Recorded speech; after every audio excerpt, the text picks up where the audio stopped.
Good evening, I'm Shameka Neeley. Indiana lawmakers are sending a strong message to Bloomington Mayor Mark Cruzan and members of the Monroe County Planning Organization about Interstate 69. A letter signed by both of the Indiana senators and all but 2 of the 9 congressmen calls for Bloomington Metropolitan Planning Organization, or MPO, Policy Committee to add the 2-mile stretch of I-69 back into the transportation plan.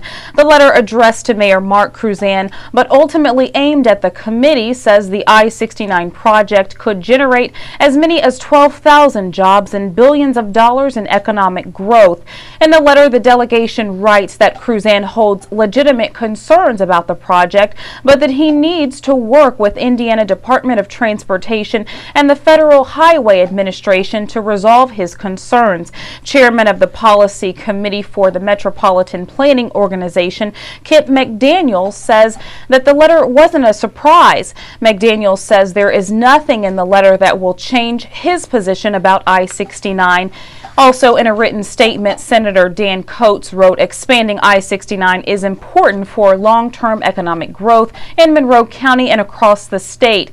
He wants to encourage the city of Bloomington to work to move the project forward.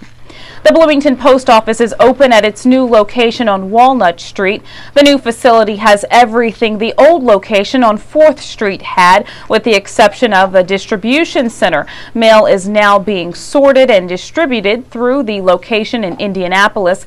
Customers have the same P.O. box numbers and can still mail letters, purchase stamps, and other packaging materials. Hours also remain the same. The First United Methodist Church owns the old building on 4th Street. Officials there have plans to convert the building into a mixed use of development project that will include retail space and senior housing.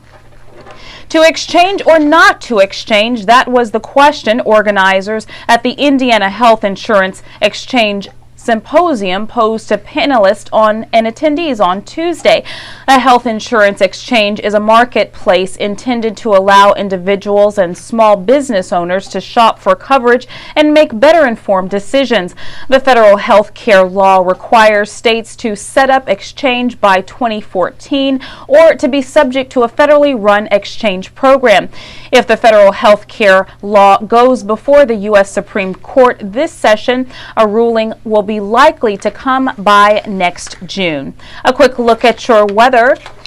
Tonight, partly cloudy, lows in the lower 50s. Tomorrow, partly cloudy, lows in the lower 70s. Wednesday night, 60% chance of rain, lows in the mid 50s.